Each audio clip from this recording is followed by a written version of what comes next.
Welcome to the Authentically American podcast, featuring inspiring stories from great Americans who are making a difference. Your host is West Point grad, former Army Ranger, and founder of Authentically American, Dean Wegner. Well, Keith, welcome to the Authentically American podcast, and thank you. As busy as you are, I know it's often tough to decide where you're going to invest your time, and I appreciate you choosing to invest it with me this morning. Well, when I had the privilege to first meet you and learn about the work that you're doing, I commented to you what an appropriate fit of not only your service to our nation in uniform, but the terminology, the name of your company resonates so well with the military, because what is more authentically American than the privilege to serve and defend our nation in the cloth of the United States Armed Forces? There's no doubt about it, and I, like you, had the honor of wearing the Army uniform and serving our country. And it's just interesting, Keith, as we've grown our friendship, and I get to know you and hear about your career, not only 38 years serving our country, but what you've been doing most recently at MTSU. I'm like, how do we get it all in here in our usual time block? But so often I think, what shapes people's future career and the life directions they take is, their early upbringing. So take me back to when you were young, and what was your growing up years like? Well, my grandfather grew up on a small farm in Illinois, and I tell people he left that farm in Illinois twice in his life. Once was to go to World War I, where he was a doughboy in the Battle of the Ardennes. And then the second time was, I was reminded of it yesterday, the 1st of July, as I recalled 48 years ago, I entered West Point on the 1st of July, 1971, and my grandfather, I like to say now he accompanied me, but he may have escorted me under guard to ensure that I wouldn't change my mind. But so I grew up in upstate New York, learning to hate snow. But I spent my summers in Illinois learning the rigor of being a farmer in the Midwest, and you talk about God's people and hard work and honor, just tremendous. So my father grew up in that same farming community and left that same farm to go to World War II, to fly P-38 fighters in the Pacific for the Army Air Corps. So my grandfather, my father served our nation in uniform, as was the custom for that generation. I mean, you and I have talked about my regret with the fact of our American public now, less than 0.5% have ever worn a uniform. So who do they think their veterans are? Where do they gather that information? Is it from the paper? Is it from movies? And all of those overly exaggerated references, right? And then how they can't comprehend the sacrifice of our heroes, our military family members. So I had a background of military service with the role model of my grandfather and my father, though neither of them were career military. In fact, it's interesting. My father used the first GI Bill, which at the time was called the Serviceman's Readjustment Act. So you just think about that title of what are we readjusting from World War II. But my father went to the University of Illinois and got his master's degree in crop dusting. So he took the skills that the Army Air Corps had provided him, and he applied them to the farming that he had grown up in. And that's what we want veterans to do. We want veterans to take the skills and the discipline and the emphasis on team building and team leading and honor and candor and accountability and responsibility. And we want those veterans, as they take off their military uniforms and don a different attire for this next chapter of their lives, we want them to be able to apply what they learned in the military to re-integrate our communities and our business world. You know, Keith, I'd never heard that story from you about your father and the crop dusting, and I mean, we'll talk more about what you're doing so amazingly well at MTSU, but it starts to all make sense in that transition and what you're passionate about right now. And I mean, what I'm hearing, both your grandfather and your father, you know, one of our American heroes that served our country, and I'm just curious because West Point was a path. You said neither one of them were career, but was that kind of a path that you knew you were going down West Point, or how did that come about? I had no clue. I graduated from a high school in New York in a town called Ossining, which was 3 blocks away from Sing Sing Federal Penitentiary. I mean, that was my motivation. My mother would always chide me and go, "I'm not sure you're studying hard enough, son. I'll take you down the street to Sing Sing." And so I think we visited West Point once or twice. But unlike some of my classmates who were destined, who came from generations of West Pointers, and that focus on a career military opportunity, I applied to West Point. I already had been accepted at Cornell and University of Maine. When I was privileged to be selected to go to West Point, I went there for one simple reason, and that's because of the look of pride I saw in my parents' eyes. Oh, wow. And I go, not sure what this is, but it can't be a bad thing to do something to make my parents proud of me. So I went into West Point with very little understanding of what I was going to encounter. It was a long 4 years for me. It was a huge maturation process for me. I will be forever grateful for it. But I never imagined that I would then have the privilege to serve 38 years of my life on active duty, nor be selected to be one of the Army's senior military leaders. Wow. And I'm just, you know, having flashbacks myself, Keith, because today there's activity on Facebook because it's our day anniversary, and thinking with my parents there, and we also had, you know, very little idea, but just seeing, you know, the joy and pride that they had, and then as they're getting ready to say goodbye, they probably did the same thing. Okay, you've got 2 minutes to say goodbye, and then the tears just start flowing. Yeah, it just brings back memories as you're sharing your story a few years prior. So, tell me about West Point. I mean, that's 4 years in your journey. You said it wasn't easy, but what was some of the things that you took away from that experience? Well, let me start by things that I wish I had done differently. I did not recognize the requirement nor the benefit nor the appropriateness of necessarily interacting with my classmates.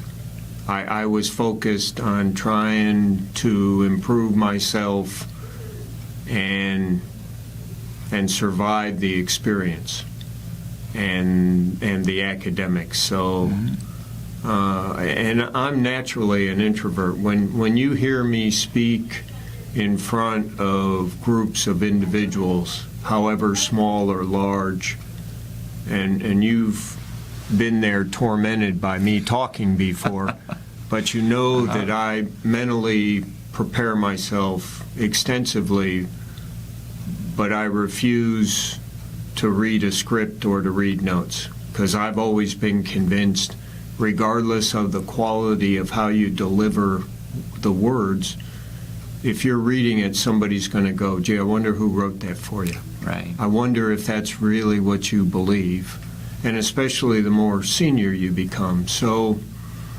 I'm an introvert, and it takes considerable energy for me to open my mouth and speak to groups.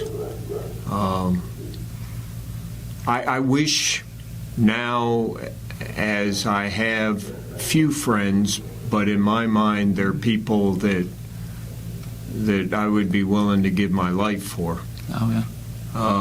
But I was not a very gregarious social critter, and I don't think I am. I don't think I've improved, but at least part of the improvement is the recognition of things that you wish you had done better, because I mean, none of us do it on our own. And so, I mean, when I tell people that I entered West Point the 1st of July, 71 with a draft number of 3, I often wondered if I did it over, if I should have gone to Vietnam and hopefully been a non-commissioned officer and clearly understood the repercussions of what officers' good ideas meant to the people who actually did it, and how many rocks you were putting in somebody's rucksack. Now, you know, I had the privilege with my special operations opportunities to then work in small groups and small teams where rank really didn't have any impact. Everyone did what needed to be done all the time, and you recognized the burden of your decisions with those that had to implement them. You know, when I went to West Point, we went to class on Saturday. On Sunday, they put us in formation and marched us to chapel. Right. I mean, so there was not very much discretionary time, and maybe that was good, so you didn't have the opportunity to be mischievous. But it was a tremendous experience for me, academically, emotionally, physically, one that I think set the foundation for a toughness that I didn't have going into the academy. Wow. When I graduated and went to my first infantry platoon, I remember, because during my time at West Point, we didn't have the interaction with the non-commissioned officers that they do now, and I think that's a huge improvement. Oh, yeah. But in my mind, as I entered my first rifle platoon, I was the only airborne ranger in the company, and there were only 2 airborne rangers in this light infantry battalion, me and the battalion commander, who had been a chemistry professor of mine at West Point. But I entered a situation that I talk to young officers about now. I entered a situation where I was the only non-combat veteran. Everybody had tours in Vietnam. And so youngsters going into the Army now are going to face themselves where the likelihood that everybody's been to Iraq and Afghanistan is very significant. So I was the only West Pointer, I was the only airborne ranger, but I didn't have in their mind the competency or the right to be that leader. So West Point, in my mind, didn't prepare me for that scenario, but it gave me enough common sense and self-confidence to go, okay, I can figure this out. And it taught me the importance of building a team and not being concerned with my youth or my lack of qualifications in any specific arena, but to show people that I was there to serve and I was there to learn. Yeah. I want to touch, Keith, on the leadership a little bit later, but one thing that you shared that I would not have guessed, because you had said, I think it was suffered through your speaking. That would not have been the adjective I'd have chosen. I mean, I thoroughly enjoyed what you had to share, but it sounds like from very early in your career, you know, to this day, it's still something that does not come naturally to you speaking in public. And the reason why I'm bringing this up, because if people listed their biggest fears, at the top of most people's list would be speaking in public. So, share some tips on how you've overcome this, because again, I thoroughly enjoyed what you shared last week versus your adjective of suffering. I think you've got to view it as a responsibility of leadership, that you've got to be visible. I mean, just like now. I'm not here because I'm bored. I'm not here because you're paying me. I'm here because I believe in you. Thank you. Because I believe in your organization and what it represents. And I'm here with appreciation for this opportunity to talk about our veterans and to share an awareness of veterans and their families, and how, if they need assistance in the difficulty of transition, that I'm here to serve them. But it's a responsibility to show people what you think is important, right, and to inspire people and to share with people your thought process. And the more senior you become, it used to amaze me that senior people didn't want to talk aloud, didn't want to describe their thought process or the reason why. And I go, why don't you describe this?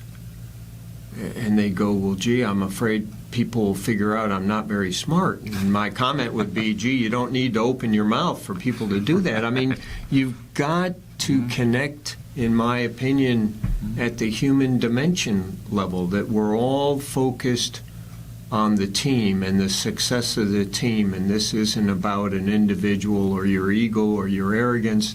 This is about describing the task, condition, standards, and then your thought process, so that people can then go, okay, we got it. We know you're in charge. We know you're the boss. But did you look at the problem set in this fashion? And when people do that, they humble you and they say to you, without saying it, gee, I respect you and I trust you. I trust you that you will allow me to make this comment about your logic without you then brutally criticizing or humiliating me, because I know what you're concerned about is what's best for the team. So when people offer suggestions because you've gone, okay, here's what we're going to do, here's how I came to this arrival, here's why we're going to do it this way, and somebody goes, okay, we can do it that way, but what about this way? And you go, wow, I never would have looked at it that way. That's a better idea. Let's do it that way.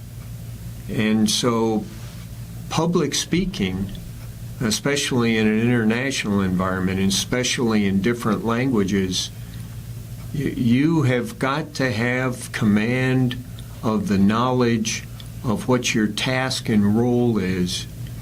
And while most people will be less honest with you, I mean, I would hope that you can be candid with someone without being disrespectful. But most people, if they're honest and they see you reading a speech, they'll go, hey, great speech. Who wrote it? And particularly the more senior you become, it amused me that the more senior you become, you got all these dozens and hundreds of people who think that their task is to do your thinking for you or to give you words on what to say. And you go, why would I want to take my instincts and my experience and put them aside? I got it. I developed my subordinates. I've already got somebody ready to step in for me. So I'd have speech writers give me speeches, and then we'd sit down and I'd go, okay, here's how I critique, here's my comments for your speech. Thank you very much. Couple data points there that I hadn't thought about. I'll incorporate it, but I'm not going to stand up in front of this group of people and read this speech. And you shouldn't take it as an offense to you or a criticism, because what you're doing is important, but it's not my mannerism. I mean, I remember a book that Jim Mattis gave me when we were both one-stars together in '99, and we'd gone through Capstone. and it was the legend of Bagger Vance. Oh.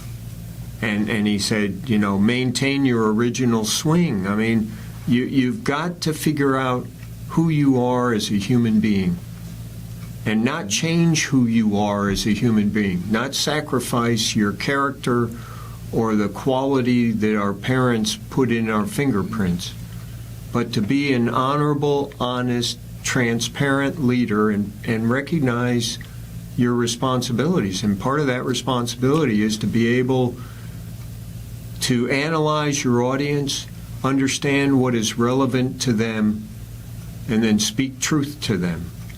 And that's the benefit. I mean, as you become my age now, at the tender age of 66, the disadvantage is you may ramble, you may lose where you are, but you never have to worry about consistency, because when you tell the truth as you know it, it'll always come out the same. Oh, yeah. Well, Keith, I love your response, because part of me was wondering, is there a secret formula, a secret to what you've done? And really what I heard are twofold. One, you see it as a privilege and a responsibility when you have an opportunity, whether it's a group of 5 or 500 or 5,000. And then the secret ingredient is that it's all about preparation. It's not about exactly. I'll call it amusing. It may be disturbing and frustrating, but how many people will, out of curiosity of what it's like to listen to a 3-star general, but they'll go, just grab one of the general's normal speeches, and how many senior people are lazy, that they don't want to change. They go, hey, I'm senior, you should just be appreciative of listening to my words, and let me grab that speech that I gave this time last year for this event, and let me read the speech to you, which is only surpassed by, let me put 100 slides on the wall and let me read the slide deck to you.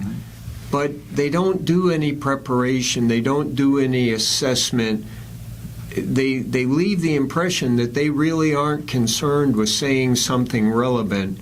My concern to every group that they're kind enough to ask me to talk is, I don't want to waste their time. I want to be worthy of their attention. I want to say something that is relevant to who they are. And then when I'm done, people will go, gee, can we get a copy of the general's speech? And the answer is no.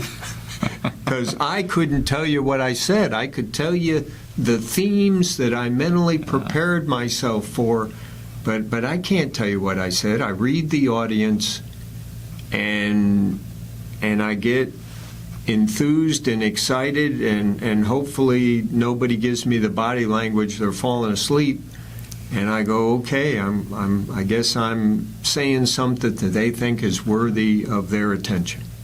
So another key point is part of the preparation. I mean, you could give the same speech that would take a completely different shape based on the audience. So it's doing the homework and the due diligence and preparation. Say, okay, who am I speaking to?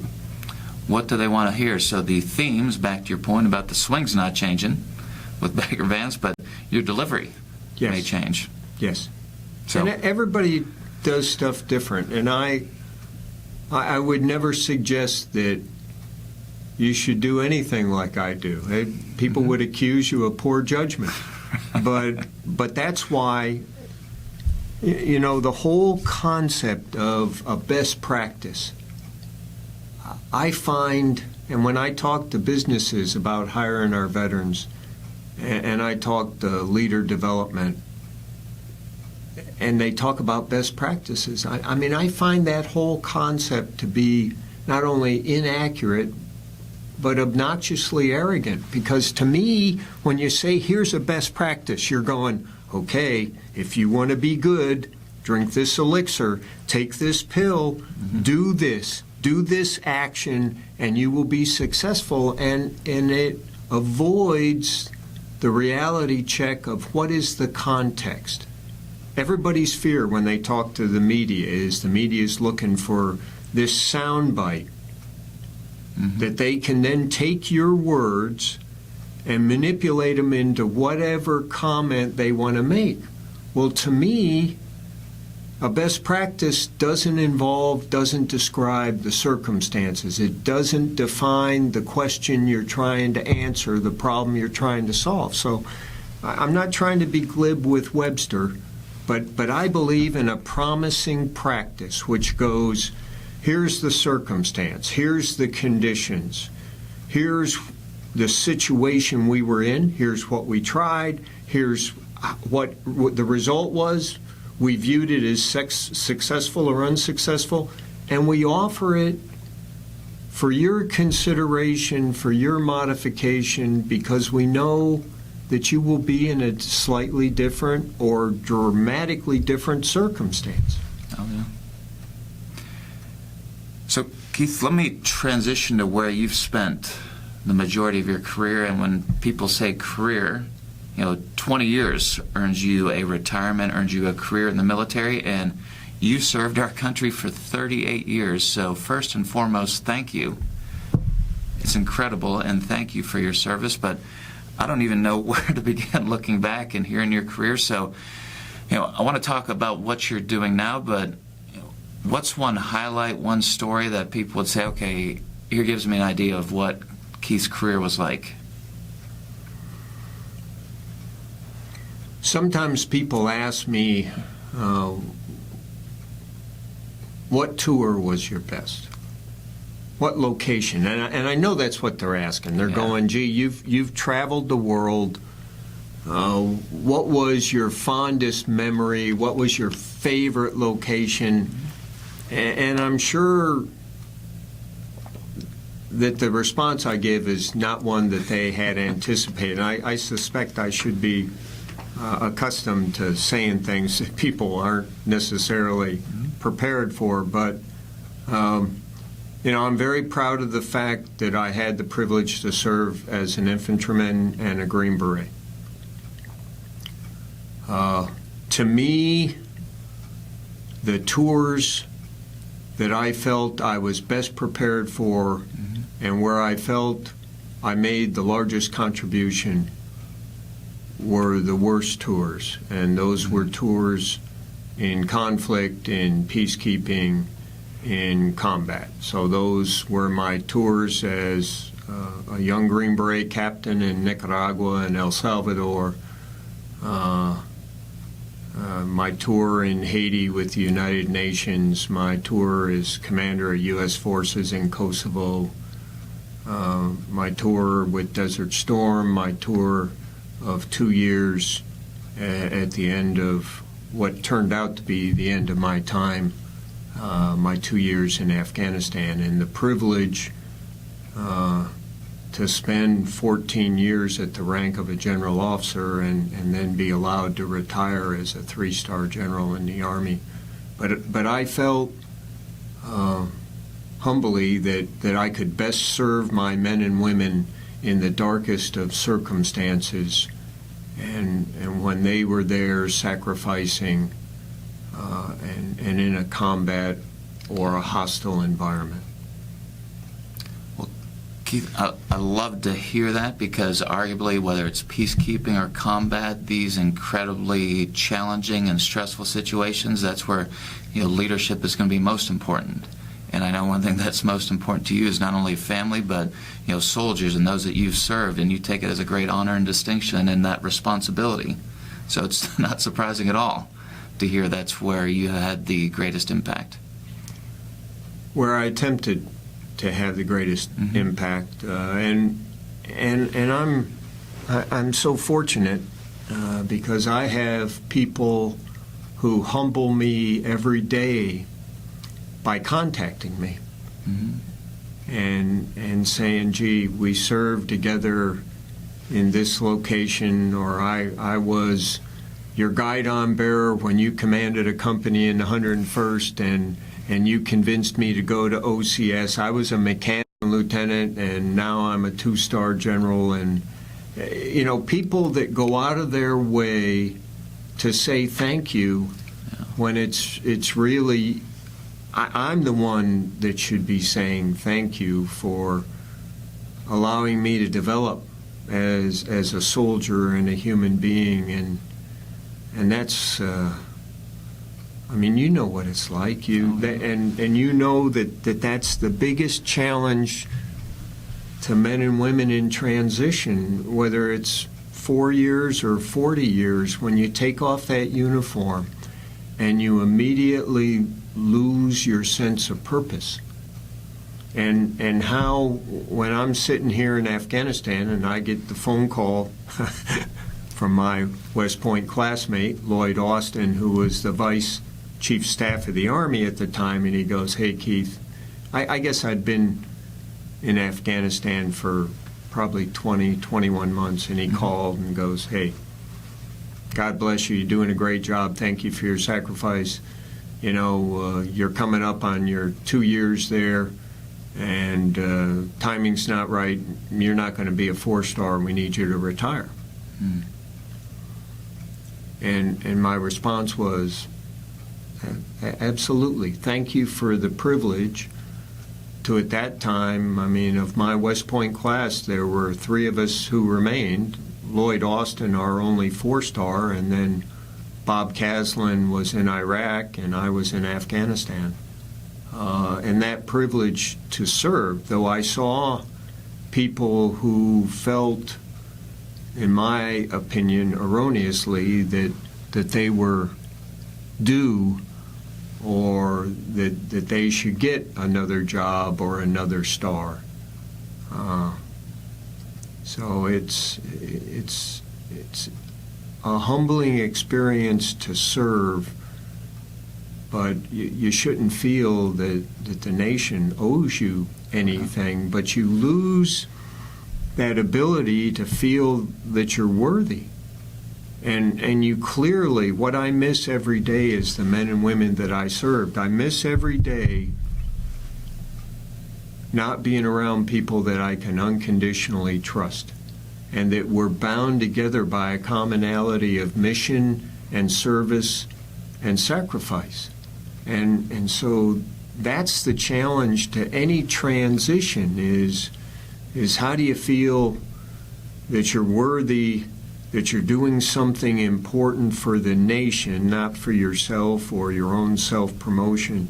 And where is that group of people that you know that they trust you and that you respect and that you serve? So, speaking of serving, Keith, I mean, you'd mentioned Webster and the dictionary and that, and I feel like when you look up servant leadership in the dictionary, you know, your name should be listed as a reference, because leadership personally is something that I strive to improve each and every day with my team and getting better. And it's like, the harder I try, I find like, you know, am I getting any better? Because it's such a challenge. And you've been a role model for me, just, you know, as I get to know you and your servant leadership philosophy. So, you know, tell me a little bit more about that. I talked to a group of senior industry people the other day. They asked me to come and spend a couple hours with 100 plus of their VPs and senior leaders, and we talked about trust. Mm-hmm. And so I think, and it's funny. It's not. It's amusing to me, but I have some people who go, "General, what do you know about leadership? You're a general. You don't need to lead anybody. You got tens of thousands of men and women that you don't need to lead them. You just order them to do stuff. You just order them.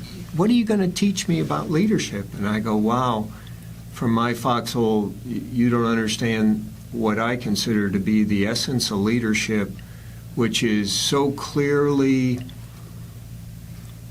explained and comprehended in the stark reality and simplicity of combat, where people are actually living and dying, and you're making decisions which ultimately will lead to life and death circumstances. And so to me, you can't order people to follow you.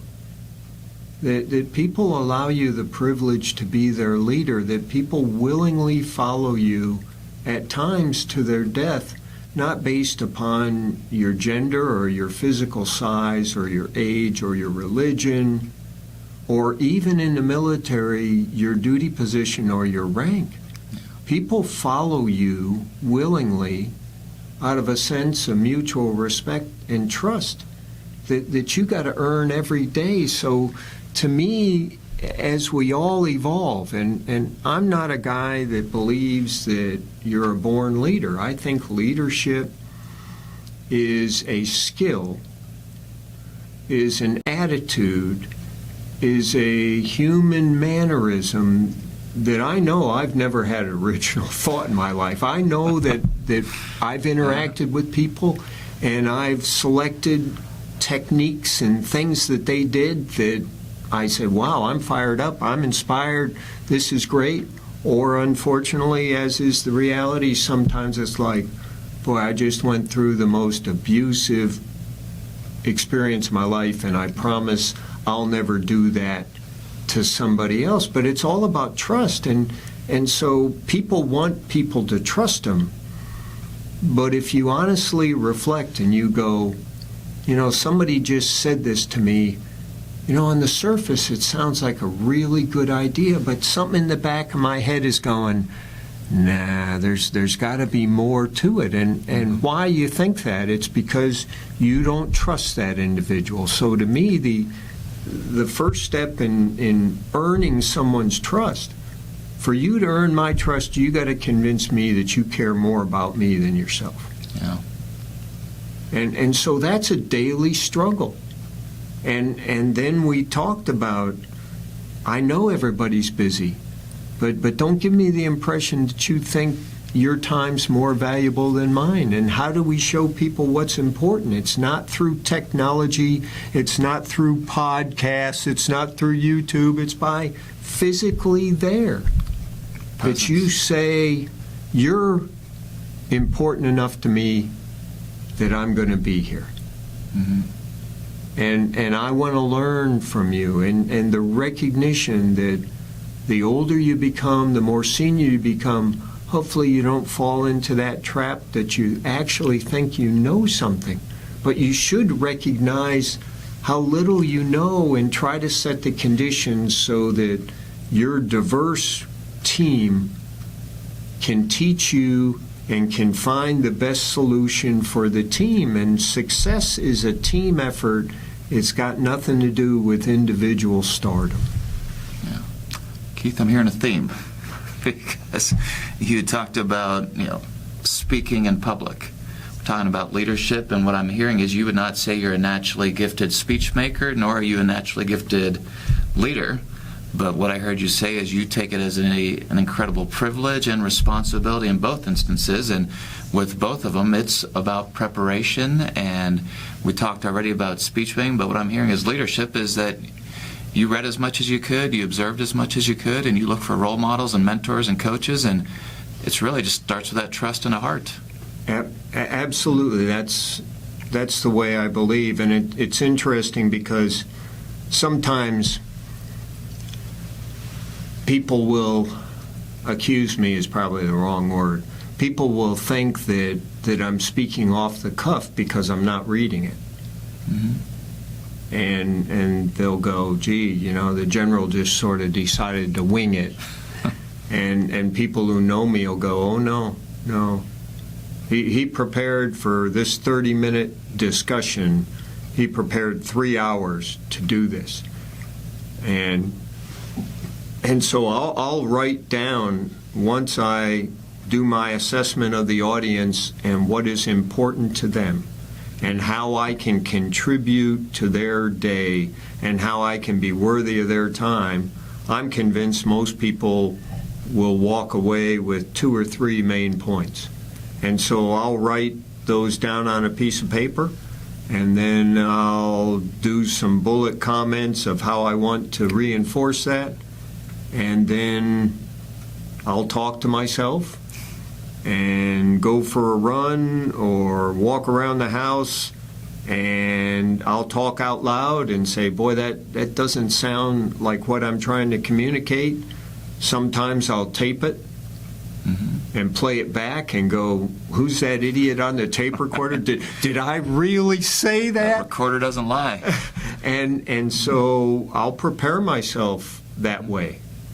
And it probably, even when I'm familiar with the topic, because a lot of times when people ask me to speak, I'll go, okay, what's important to you? You select the topic.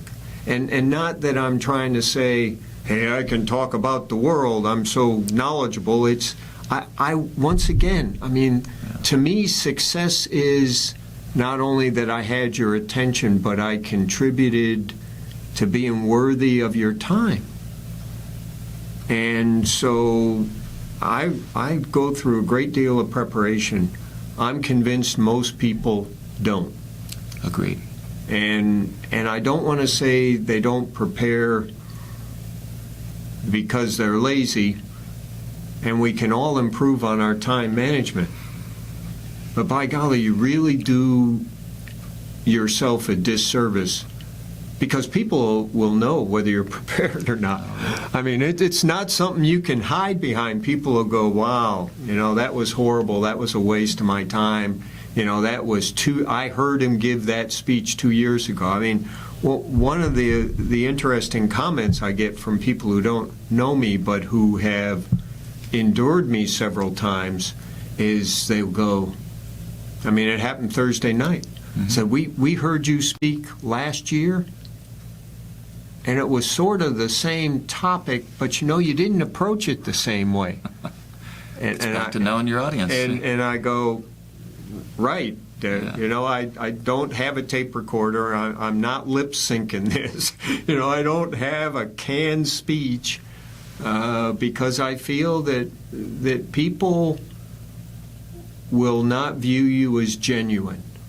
And people don't expect you. I don't expect our leaders to be perfect. I expect them to be accountable. I expect them to be responsible. I expect them to be humble.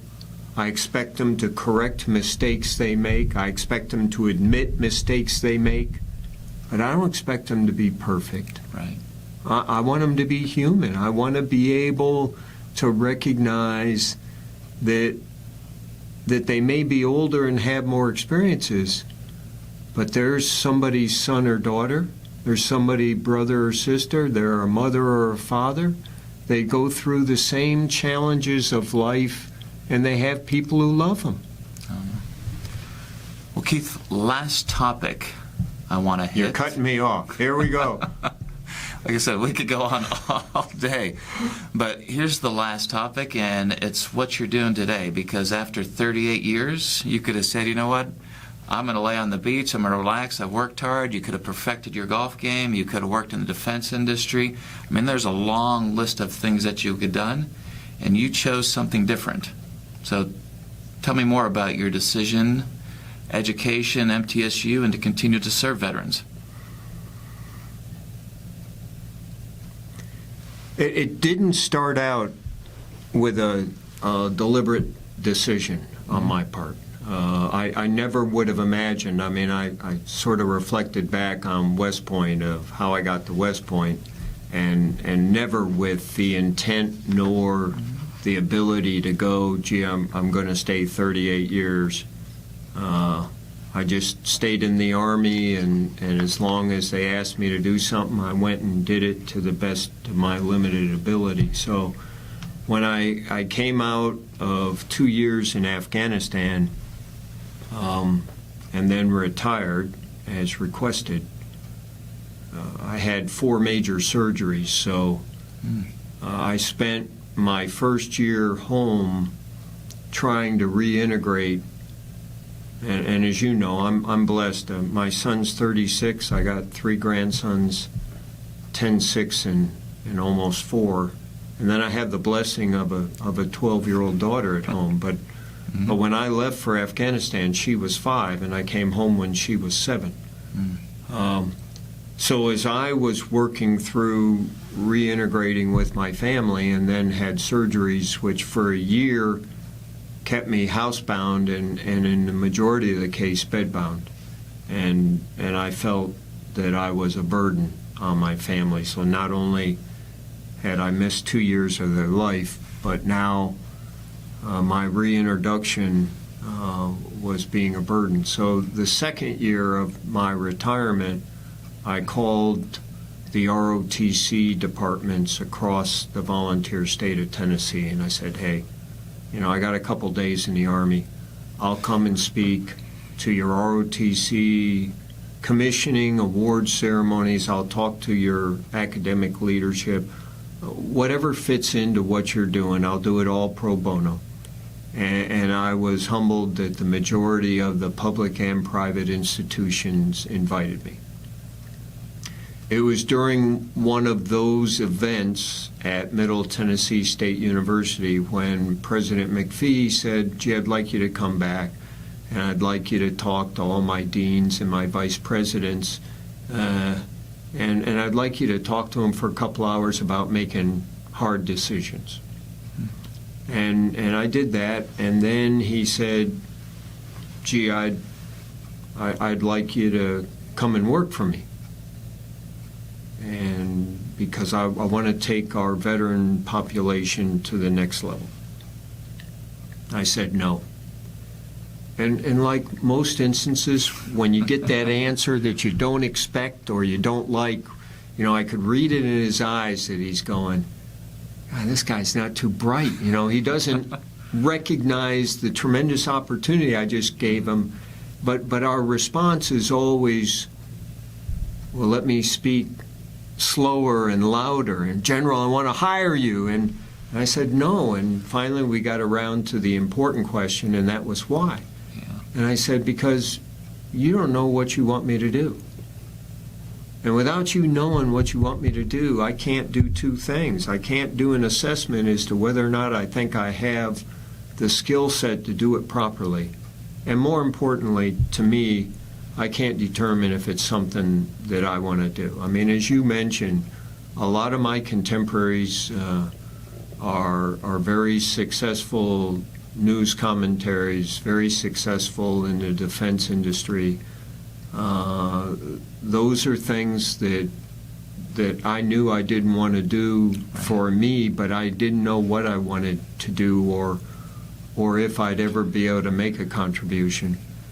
So I told President McPhee I'd do a 60-day assessment of who his veterans were and what they expected, and I'd go around and look at other veterans centers, and then I'd come back with a recommendation, and we'd have a further discussion. So the first place I went was Arizona State University to look at their Pat Tillman Center. I went to San Diego State. I went to places that said they had veteran centers, and I learned from them. And then I came back, and at the time we had 1,038 student veterans at Middle Tennessee State University out of a student population then of almost 22,000. And I talked to them, and then I went back to President McPhee and gave him some recommendations. And the American Council on Education has great ideas, and in fact they got 8 things that they say, if you want to care for student veterans on your academic institution, here's 8 things that we think are requirements for a successful student veteran program. And of course the first one would not be strange to us, and that is you got to have the senior leadership of the academic institution support it. So based upon my briefing and suggestions to President McPhee, he initially provided 2,600 square feet and $329,000 and allowed me to design and build and equip and staff what was called initially the Veterans and Military Family Center, and then what is now been renamed to the Charlie and Hazel Daniels Veterans and Military Family Center. And it's grown to 3,200 square feet, totally dedicated to veterans and their families in transition. And so some of the uniqueness of what we have is we're the physically largest space dedicated to veterans in transition. We're the only place in the nation that has 2 fully funded VA employees in the center every day, and one of them's a mental health counselor. We have a greater collaboration with the VA than any place I'm aware of. And we focus on providing answers to issues for transition. And there's no requirement that you're an MTSU student. So we literally assist veterans and their family members every day worldwide without a requirement that you go to MTSU. And we use the Daniel Center to do that. And we've got an employer search agent. We're connected to businesses. We get veterans hired. We get their family members hired. If they want to understand their VA benefits, we describe them. If they need access to their VA benefits, we help them. If they have issues with their VA benefits, we help them. If they want to understand their education benefits, we help them with the paperwork. We give them options. We don't go, gee, we're only going to do this if you're going to enroll at MTSU. Where do we go to ask a question from somebody we can trust to give us an unbiased, accurate option and not try to sell us something? I'm very honored to have the community involvement and the business leaders and incredible collaboration with the VA in service to our veterans in transition. And this is one of the things that I appreciate, this strategic opportunity to communicate with people. And my message is, if you're a veteran, if your parents are veteran, if you bounce into a veteran, if you need to understand your VA benefits, go on the MTSU website. Contact me, contact us. We will fix it. We will help you. If you're looking for a job, we'll help you with the resume. We connect you with employers. We're here to serve, and we're not going to charge you anything for it.